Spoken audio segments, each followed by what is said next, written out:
Hello hello प्यारे साथियों। एक बार पुनः हिस्ट्री बाई एस.एन. यादव में आप सभी का बहुत बहुत स्वागत है। साथियों,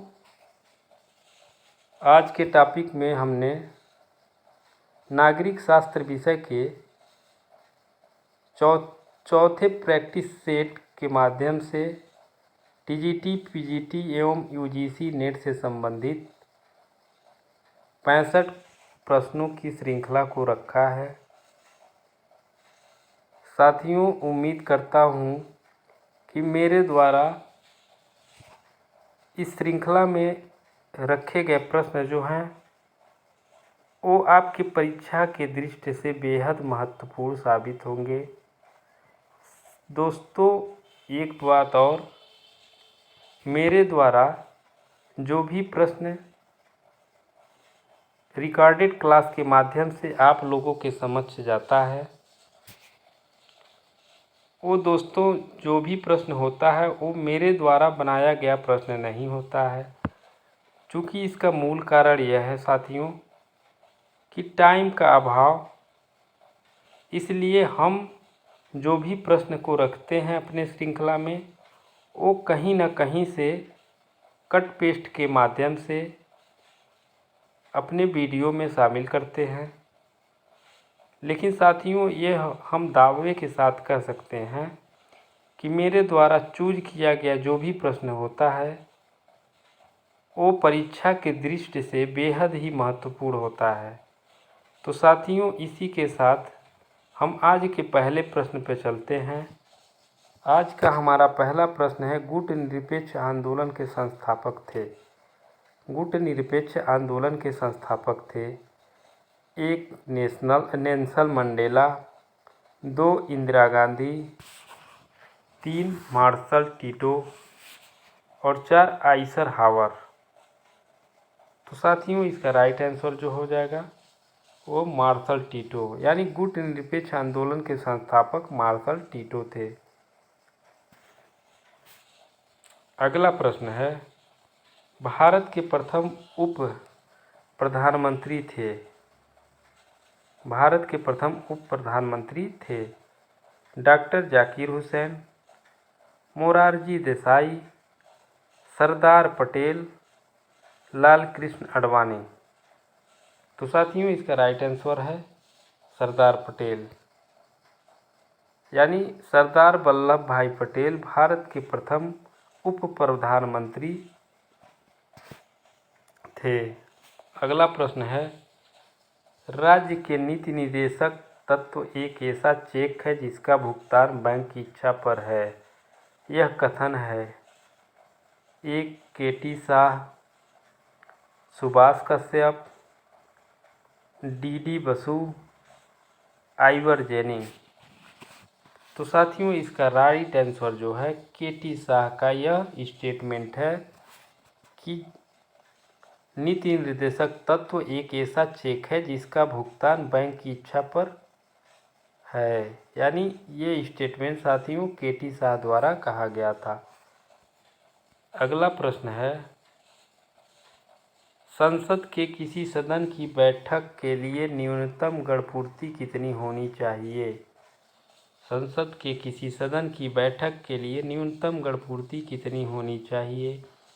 1 समस्त सदस्य की संख्या का 1/10, 2 समस्त सदस्य की संख्या का 1/5, 3 समस्त सदस्य की संख्या का 1/7 और 4 समस्त सदस्य की संख्या का 1/12। तो साथियों, इसका राइट आंसर जो है वो है समस्त सदस्य की संख्या का 1/10, यानी संसद के किसी सदन की बैठक के लिए न्यूनतम जो गणपूर्ति होती है वो समस्त सदस्य की संख्या का 1/10 होती है। अगला प्रश्न है 5 नंबर का,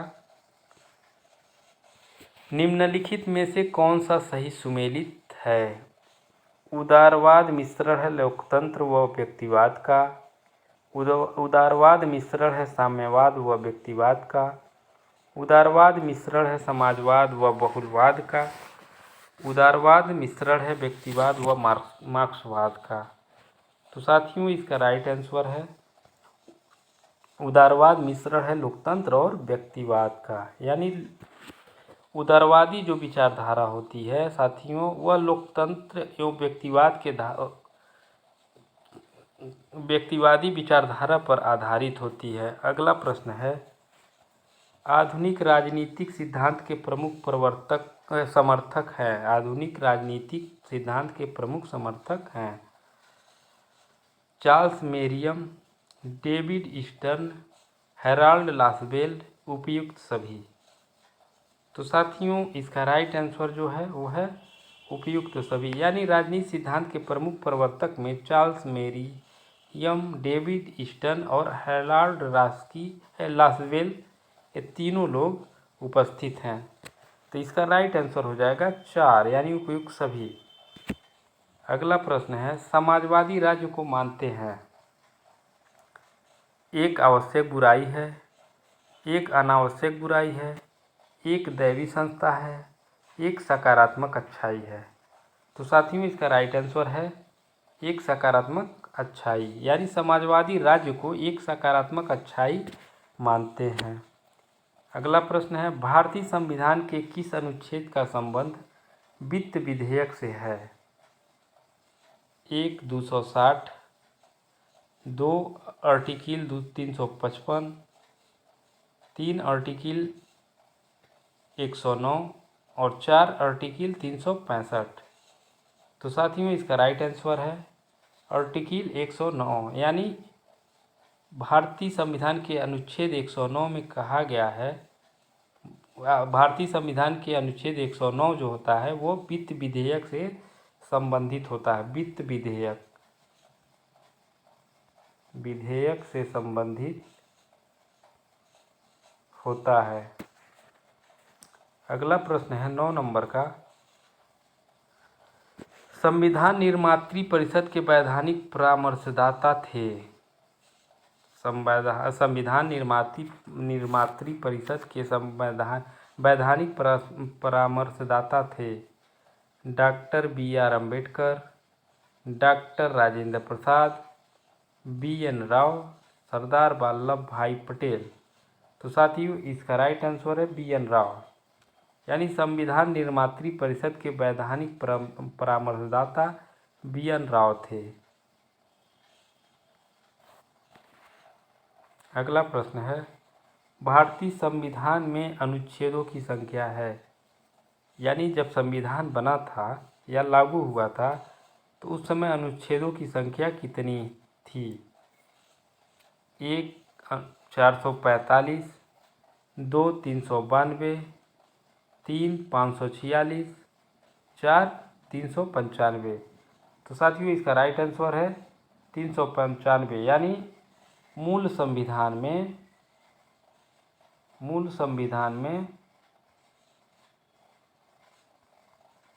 395 अनुच्छेद शामिल थे। 12 अनुसूचियां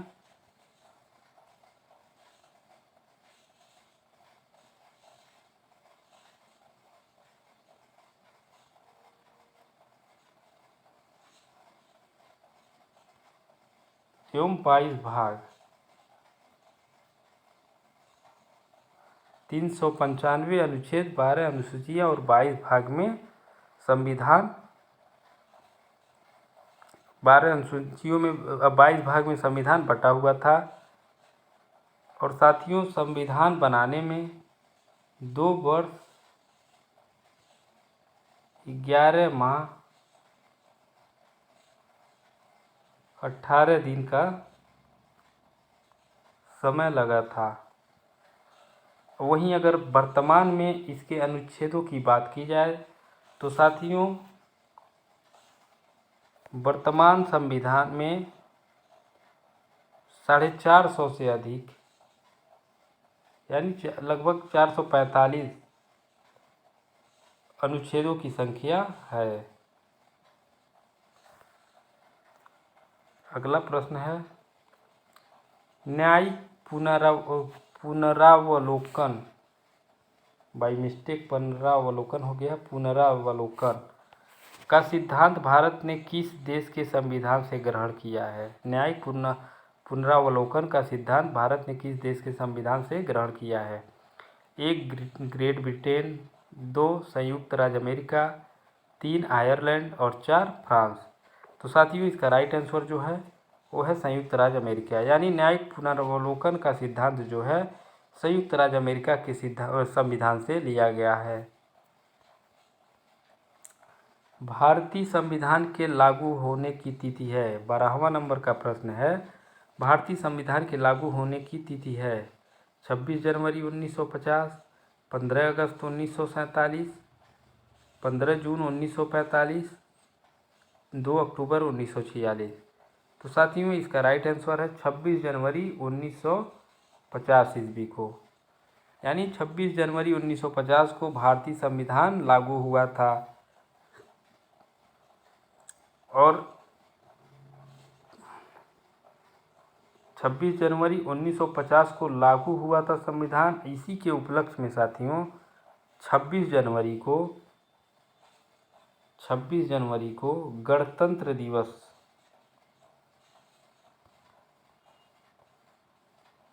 दिवस के रूप में मनाया जाता है।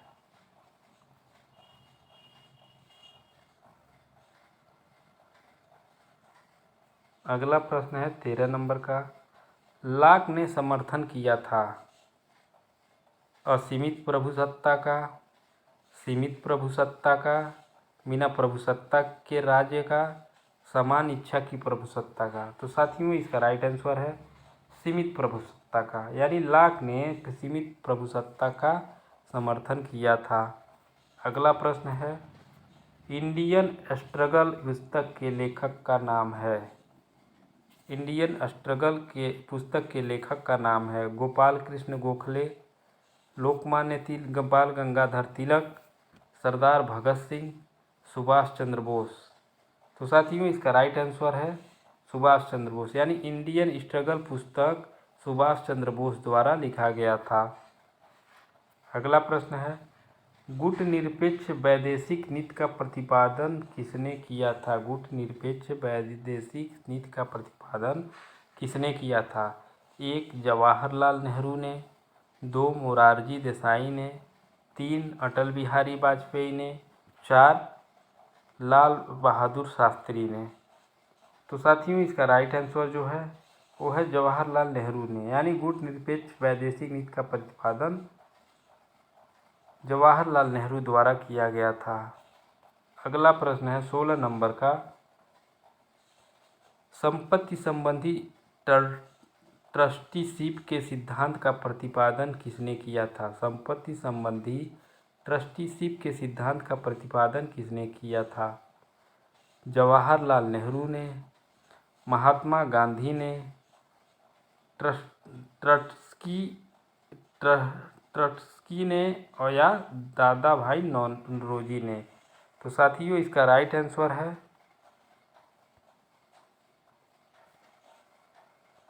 महात्मा गांधी ने। यानी संपत्ति संबंधी ट्रस्टीशिप का सिद्धांत का प्रतिपादन महात्मा गांधी ने किया था। अगला प्रश्न है, राज्य अच्छे मार्ग में बाधाओं की बाधा यह कथन है। राज्य अच्छे मार्ग में बाधाओं की बाधा है यह कथन है 1 प्लेटो का, 2 हीगेल का, 3 टी.एच. ग्रीन का, 4 गिलक्राइस्ट का। तो साथियों इसका राइट आंसर है टी.एच. ग्रीन।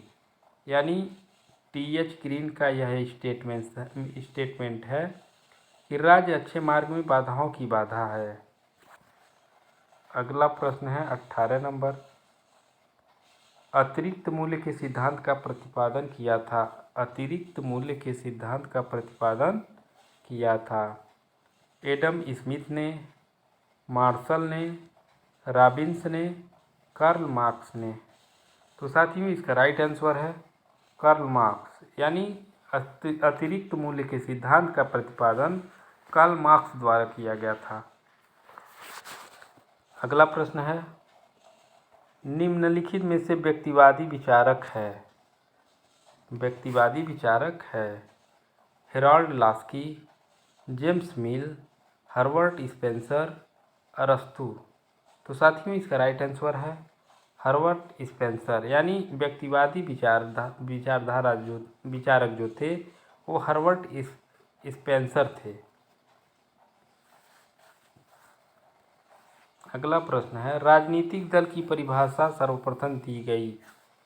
राजनीतिक दल की परिभाषा सर्वप्रथम दी गई बर्क द्वारा, बेंथम द्वारा, मार्क्स द्वारा, हीगेल द्वारा। तो साथियों इसका राइट आंसर है बर्क, यानी राजनीतिक दल की परिभाषा सर्वप्रथम बर्क द्वारा दिया गया था। अगला प्रश्न है, उपयोगितावाद सिद्धांत का जनक माना जाता है।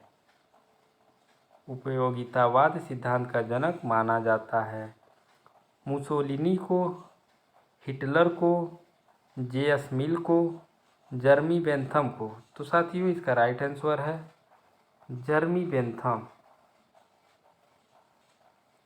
यानी जर्मी बेंथम को उपयोगितावाद सिद्धांत का जनक माना जाता है। अगला प्रश्न है, राज्य की उत्पत्ति का दैवी सिद्धांत किसने प्रतिपादन किया था। राज्य की उत्पत्ति का दैवी सिद्धांत किसने प्रतिपादन किया था। कार्ल मार्क्स ने, गिलक्राइस्ट ने, जेम्स प्रथम ने, एच.जे. लॉस्की ने। तो साथियों इसका राइट आंसर जो है वो है जेम्स प्रथम, यानी राज्य की उत्पत्ति का दैवी सिद्धांत का प्रतिपादन जेम्स प्रथम द्वारा किया गया था। अगला प्रश्न है, प्राकृतिक अवस्था में मानव जीवन सूना, निर्बल, निकृष्ट और अल्पजीवी था। यह कथन था। प्राकृतिक अवस्था में मानव जीवन सूना, निर्बल, निकृष्ट और अल्पजीवी था। यह कथन था ग्रोसन का, हॉब्स का, मैकियावेली का, संत अगस्टाइन का। तो साथियों इसका राइट आंसर है हॉब्स का, यानी प्राकृतिक अवस्था में मानव जीवन सूना, निर्बल और निकृष्ट और अल्पजीवी था। यह स्टेटमेंट हॉब्स द्वारा दिया गया था। अगला प्रश्न है, दार्शनिक राजा का सिद्धांत किसने प्रतिपादित किया था। दार्शनिक राजा का सिद्धांत किसने प्रतिपादित किया था। कौटिल्य ने, प्लेटो ने, अरस्तु ने, महात्मा गांधी ने। तो साथियों इसका राइट आंसर है प्लेटो ने, यानी दार्शनिक राजा प्लेटो ने दार्शनिक राजा का सिद्धांत प्रतिपादन किया था।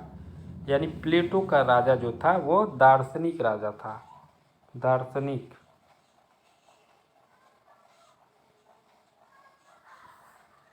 अगला प्रश्न है, भारतीय राज्यसभा की वर्तमान संख्या है। भारतीय राज्यसभा की वर्तमान संख्या है, सदस्य संख्या है 212, 249, 213, 245। साथियों इसका राइट आंसर है 245, यानी भारतीय राज्यसभा की वर्तमान सदस्य संख्या जो है वो 245 है। लेकिन अगर साथियों इसकी बात की जाए तो इसकी सदस्य संख्या 250 हो सकते हैं, लेकिन वर्तमान में 245 है।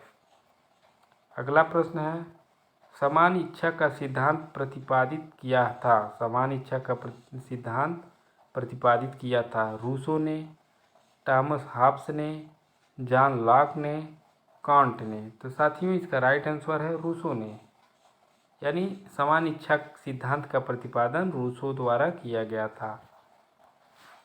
अगला प्रश्न है, रक्त संबंध समाज को जन्म देता है और कालांतर में समाज राज्य को। यह कथन है।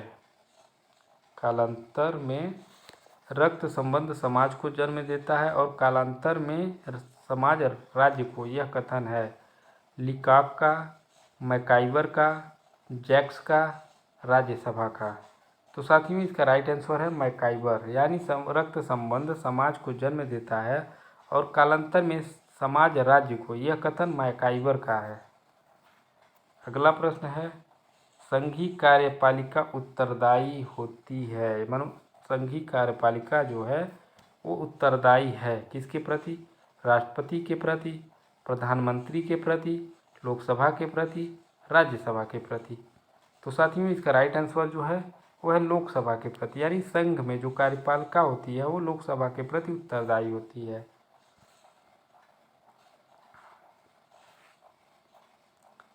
अगला प्रश्न है 29 नंबर का, भारत का उपराष्ट्रपति चुना जाता है 1 राष्ट्रपति द्वारा, 2 राज्य विधानसभा के सदस्यों द्वारा, 3 राज्यसभा के सदस्यों द्वारा, 4 लोकसभा तथा राज्यसभा के सदस्यों द्वारा।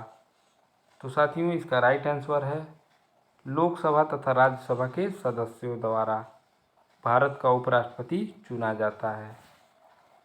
अगला प्रश्न है, भारतीय संविधान में राष्ट्रपति को कितने प्रकार की आपातकालीन शक्तियां प्रदान की गई है? भारतीय संविधान में राष्ट्रपति को कितने प्रकार की आपातकालीन शक्तियां प्रदान की गई है? 4, 3, 2, 7। तो साथियों इसका राइट आंसर है 3, यानी भारतीय संविधान में राष्ट्रपति को 3 प्रकार की आपातकालीन शक्तियां प्राप्त है। अगर इसकी बात की जाए साथियों तो है आर्टिकल यानी अनुच्छेद 352, 356 और 360, यानी 3 प्रकार की आपातकालीन शक्तियां राष्ट्रपति को प्रदान की गई है। आर्टिकल 352, 356, 360 के तहत 3 प्रकार की आपातकालीन शक्तियां प्रदान की गई हैं। अगला प्रश्न है, संकटकालीन स्थिति में नागरिकों के मौलिक अधिकार सर्वोच्च न्यायालय की इच्छा पर निर्भर होते हैं, राष्ट्रपति की इच्छा पर निर्भर होते हैं, स्थगित किए जाते हैं, उपयुक्त में से कोई नहीं। तो साथियों इसका राइट आंसर है स्थगित किए जाते हैं, यानी संकटकालीन स्थिति में नागरिकों के मौलिक अधिकार जो हैं वो स्थगित किए जाते हैं, यानी इनको छीना नहीं जा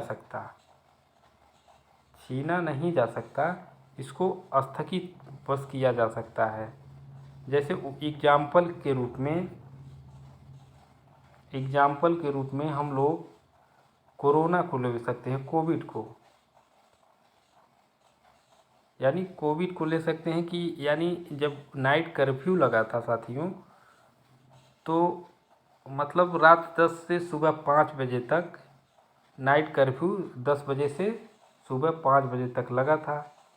तो उसमें साथियों हमारे मौलिक अधिकार को छीना नहीं गया था, बस स्थगित किया गया था कि 10 से 5 बजे तक कोई व्यक्ति न घूमे, यानी अधिकार को छीना नहीं गया था, बस उसको थोड़ा देर के लिए हटाया गया था कि इस और इस टाइम मतलब 10 और 5 के बीच में कोई व्यक्ति रोड पर नहीं नजर आएगा। अगला प्रश्न है, भारतीय संविधान में नीति निर्देशक तत्वों का समावेश किस देश के संविधान से प्रेरित होकर किया गया था? भारतीय संविधान में नीति निर्देशक तत्वों का समावेश किस देश के संविधान से प्रेरित होकर किया गया था? एक है सोवियत रूस, 2 है संयुक्त राज्य अमेरिका, 3 है आयरलैंड, 4 है ब्रिटेन। तो साथियों इसका राइट आंसर जो है वो है आयरलैंड, यानी आयरलैंड के संविधान से साथियों नीति निर्देशक तत्व के सिद्धांत को भारतीय संविधान में समावेशित किया गया है। अगला प्रश्न है, आधुनिक राज्य है संघात्मक राज्य, राष्ट्र राज्य, अंतर्राष्ट्रीय राज्य, सैनिक राज्य। तो साथियों जो आधुनिक राज्य है वो राष्ट्र राज्य है। अगला प्रश्न है, निम्नलिखित में से किसका विचार है कि संप्रभुसत्ता ईश्वरीय तथा प्राकृतिक कानूनों से सीमित है? 1 बोधा, 2 लाक, 3 हॉब्स, 4 रूसो। तो साथियों इसका राइट आंसर है बोधा, यानी बोधा का स्टेटमेंट है कि संप्रभुसत्ता ईश्वरीय तथा प्राकृतिक कानूनों से सीमित होता है। अगला प्रश्न है, भारतीय संविधान के अनुच्छेद 356 का क्या महत्व है? 1 है इसके अंतर्गत किसी राज्य में सशस्त्र विद्रोह होने पर राष्ट्रपति शासन लगाया जा सकता है। 2 है इसके अंतर्गत किसी राज्य में संवैधानिक मशीनरी विफल होने पर राष्ट्रपति शासन लागू किया जा सकता है। 3 है किसी राज्य में आंतरिक अशांति होने पर राष्ट्रपति शासन लागू की जा सकता है। और 4 है उपयुक्त सभी। तो साथियों इसका राइट आंसर है जो वो है 2, यानी इसके अंतर्गत किसी राज्य में संवैधानिक मशीनरी यानी राज्य में संवैधानिक तंत्र के विफल होने पर संवैधानिक तंत्र के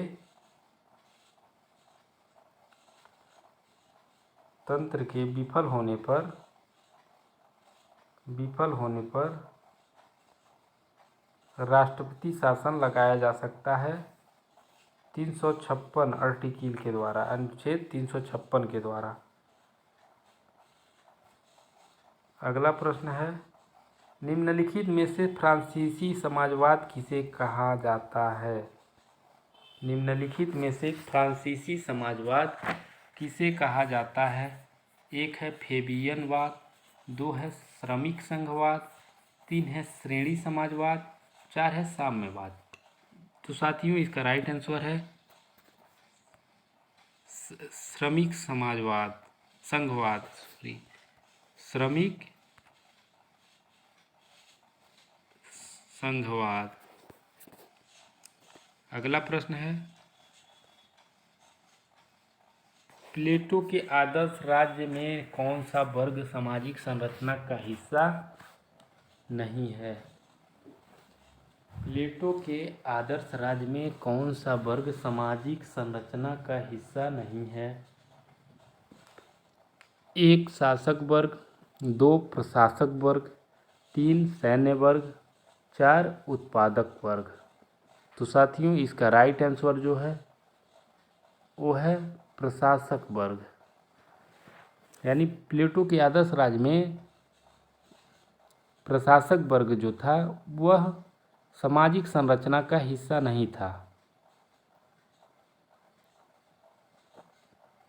अगला प्रश्न है 38 नंबर का जनवादी लोकतंत्र की अवधारणा संबंधित है। जनवादी लोकतंत्र की अवधारणा संबंधित है लोकतंत्र की मार्क्सवादी अवधारणा से, लोकतंत्र के विशिष्ट वर्गीय सिद्धांत से, लोकतंत्र के बहुलवादी सिद्धांत से, उपयुक्त में से किसी से भी नहीं।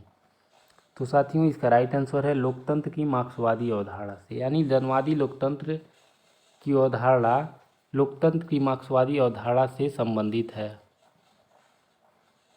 अगला प्रश्न है जॉन लॉक के अनुसार व्यक्ति के प्राकृतिक अधिकार हैं जीवन, स्वतंत्रता एवं संपत्ति का अधिकार, समानता एवं सुरक्षा का अधिकार, रोजगार, स्वास्थ्य एवं शिक्षा का अधिकार, उपयुक्त सभी।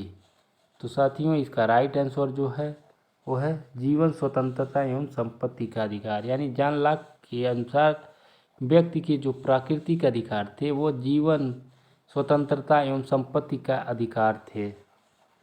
अगला प्रश्न है प्रजातांत्रिक विकेंद्रीकरण पर्याय है शहरी प्रशासन का, पंचायती राज का, साम्यवादी व्यवस्था का, उदारीकरण का।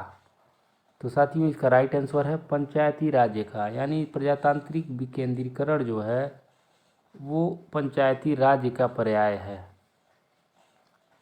अगला प्रश्न है सभी राजनीतिक सिद्धांत राज्य को एक बुराई मानते हैं परंतु उनमें अपवाद है। सभी राजनीतिक सिद्धांत राज्य को एक बुराई मानते हैं परंतु उनमें अपवाद है। उदारवाद, अराजकतावाद, प्रत्ययवाद यानी आदर्शवाद, मार्क्सवाद। तो साथियों इसका राइट आंसर है प्रत्यय आदर्शवाद जो है आदर्शवाद, यानी कि आदर्शवाद जो है वो राज्य को एक आवश्यक बुराई नहीं मानता है। अगला प्रश्न है निम्न में से किस भारतीय राज्य का अपना भी संविधान है। मेघालय का, गोवा का, जम्मू कश्मीर का, असम का। तो साथियों इसका राइट आंसर जो है वो है जम्मू कश्मीर, यानी जम्मू कश्मीर साथियों हालांकि फ़िलहाल तो धारा 370 वहाँ से हटा दी गई है, परंतु अगर कश्मीर की बात की जाए तो साथियों कश्मीर जो राज्य है यानी भारत का जो कश्मीर का स्टेट है, कश्मीर जो स्टेट है भारत का, वहाँ पर राज्य का अपना अलग संविधान है। अगला प्रश्न है, राज्यसभा विघटित हो जाती है, राज्यसभा विघटित हो जाती है 4 वर्ष बाद, कभी नहीं, 5 वर्ष बाद, 6 वर्ष बाद। तो साथियों इसका राइट आंसर है कभी नहीं, यानी राज्यसभा विघटित नहीं होती है।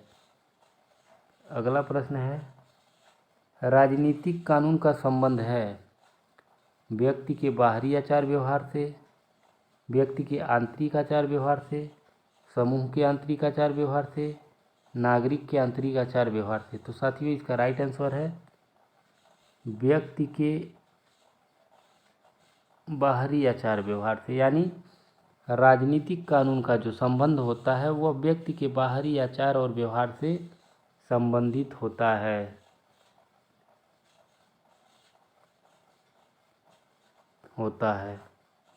अगला प्रश्न है, प्रशासनिक कानून निम्नलिखित में से किनके मध्य संबंध निश्चित करता है? राज्य का अपने कर्मचारियों के साथ संबंध, समाज का अपने सदस्यों के साथ संबंध, राष्ट्र का अपने नेता के साथ संबंध, व्यक्ति का अपने समूह के साथ संबंध। तो साथियों इसका राइट आंसर है राज्य का अपने कर्मचारियों के साथ संबंध, यानी प्रशासनिक कानून राज्य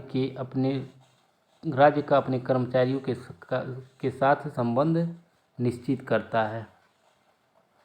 अगला प्रश्न है, राज्य के शरीर सिद्धांत के समर्थक हैं, राज्य के शरीर सिद्धांत के समर्थक हैं मार्क्स और एंजिल्स, हॉब्स और लॉक, रूसो और ग्राम्सी, ब्लंटसली और हर्बर्ट स्पेंसर।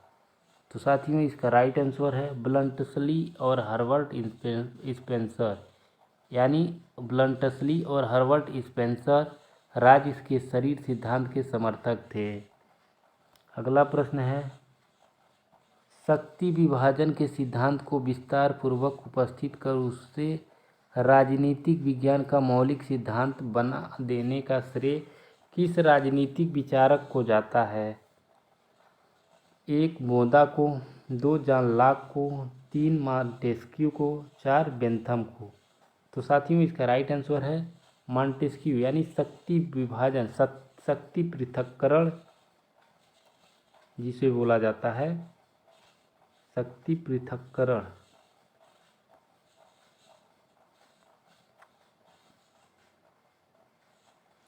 शक्ति पृथक्करण को विस्तार पूर्वक उपस्थित कर उसे राजनीतिक विज्ञान का मौलिक सिद्धांत बना देने का श्रेय मॉन्टेस्क्यू को था, यानी मॉन्टेस्क्यू इसका राइट आंसर है।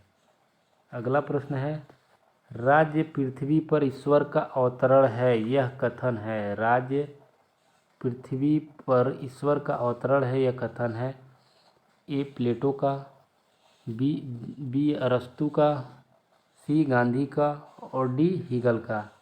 तो साथियों इसका राइट आंसर है हीगल का, यानी राज्य पृथ्वी पर ईश्वर का अवतरण है वह हीगल का स्टेटमेंट है।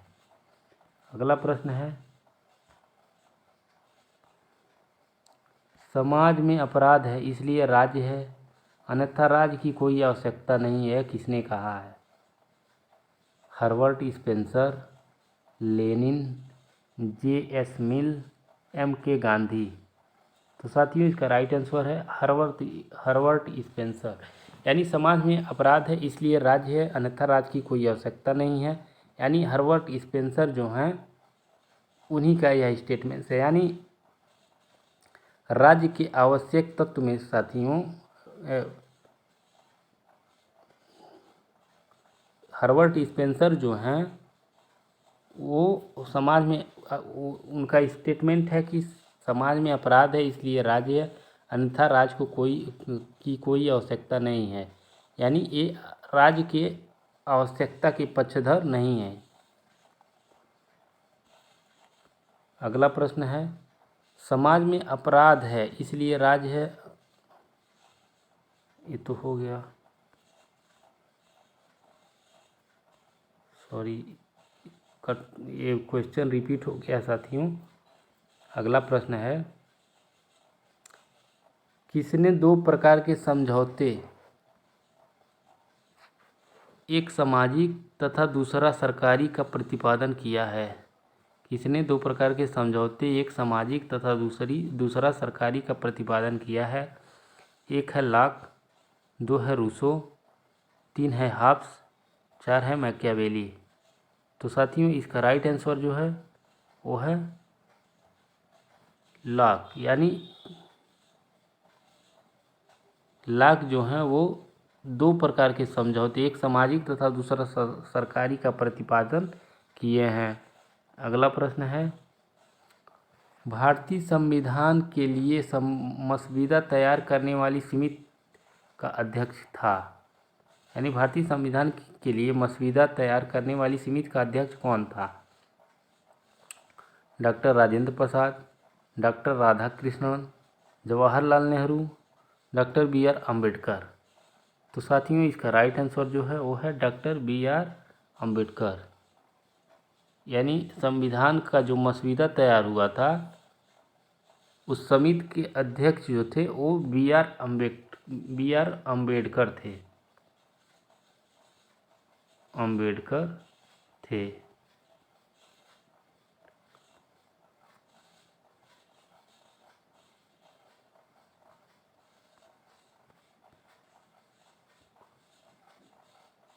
अम्बेडकर को साथियों आधुनिक मनु कहा जाता है।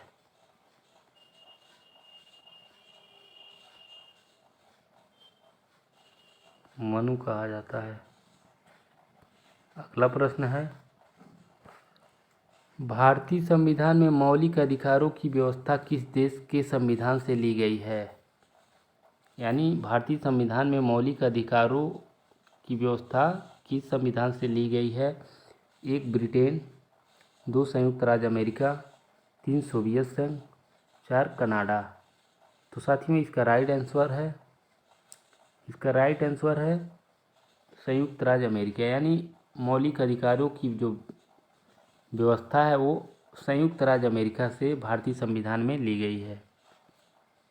अगला प्रश्न है,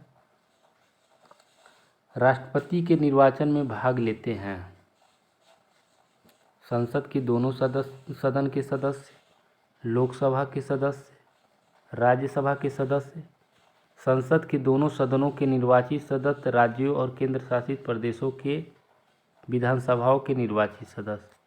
तो साथियों इसका राइट आंसर जो है वो है संसद के दोनों सदनों के निर्वाचित सदस्य, राज्यों और एवं केंद्र शासित प्रदेशों के विधानसभाओं के निर्वाचित सदस्य।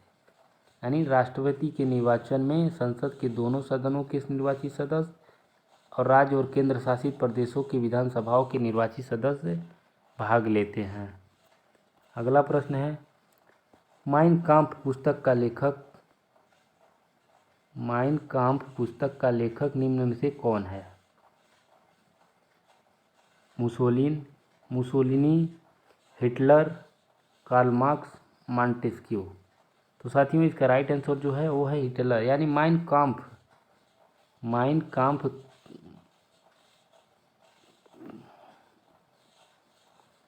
पुस्तक के लेखक हिटलर हैं। अगला प्रश्न है, अरस्तु क्रांति के किस सिद्धांत का समर्थक है? अरस्तु क्रांति के किस सिद्धांत का समर्थक है? परंपरावादी, नव उदारवादी, मार्क्सवादी, प्रकार्यवादी। तो साथियों इसका राइट आंसर है परंपरावादी। यानी अरस्तु जो हैं क्रांति के परंपरावादी सिद्धांत के समर्थक हैं। अगला प्रश्न है, भारत के उपराष्ट्रपति की आपातकालीन शक्तियों में निम्न में से किस देश की देन है? यानी भारत के राष्ट्रपति को जो आपातकालीन शक्तियां प्राप्त हैं वो किस देश की देन है? कनाडा के संविधान की, ऑस्ट्रेलिया के संविधान की, जर्मनी के वीवर संविधान की, अमेरिका के संविधान की। तो साथियों इसका राइट आंसर जो है वो है जर्मनी के वीवर संविधान की। यानी यानी भारत के राष्ट्रपति की आपातकालीन शक्तियाँ जो प्राप्त हैं वो जर्मनी के वीवर संविधान की देन है। अगला प्रश्न है, भारत में सर्वोच्च माना गया है न्यायपालिका को, संसद को, संविधान को, राष्ट्रपति को। तो साथियों इसका राइट आंसर है संविधान को, यानी संविधान को सर्वोच्च माना गया है। भारत में जो है संविधान को सर्वोच्च माना गया है, यानी सर्वोच्च दर्जा प्राप्त है। अगला प्रश्न है, 42वें संविधान संशोधन द्वारा प्रस्तावना में निम्नलिखित में से कौन सा जोड़ा गया है?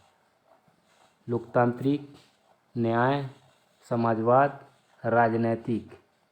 तो साथियों इसका राइट आंसर है समाजवाद, यानी समाजवाद शब्द जो है संविधान के 42वें संशोधन द्वारा जोड़ा गया था।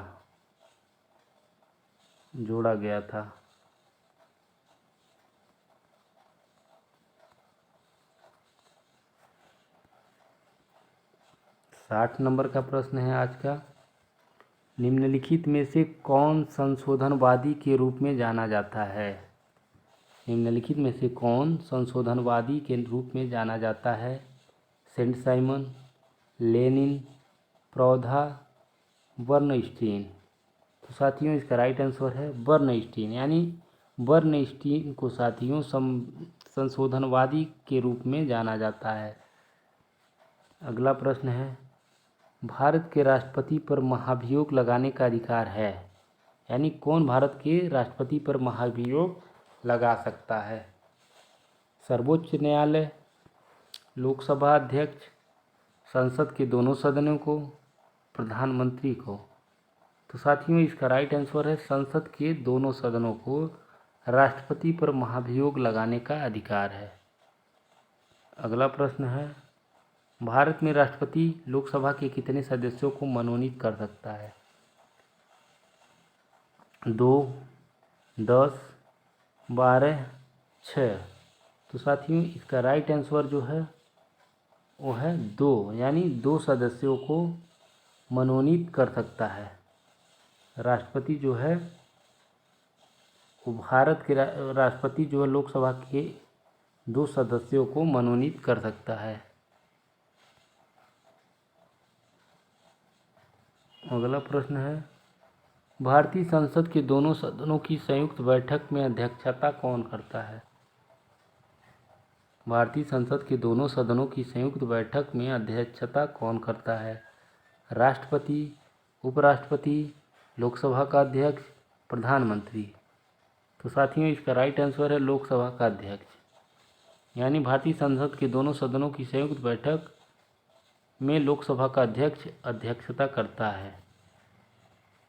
अगला प्रश्न है, प्रभाव की एक विशेषता नहीं है, उसे देखा नहीं जा सकता है, उसे महसूस किया जा सकता है, इसमें द्विसंबंध होता है, उसे देखा जा सकता है। तो साथियों इसका राइट आंसर है उसे देखा जा सकता है, यानी प्रभाव को देखा जा सकता है। अगला प्रश्न है, भारतीय संविधान में प्रथम संशोधन हुआ था? भारतीय संविधान में प्रथम संशोधन हुआ था वर्ष में, किस वर्ष में? यानी भारतीय संविधान में प्रथम संशोधन हुआ था 1 1950 में, 2 1951 में, 3 1952 में, 4 1954 में। तो साथियों इसका राइट आंसर है 1951 में, यानी भारतीय संविधान में प्रथम संशोधन 1951 में हुआ था। भारतीय संविधान 26 जनवरी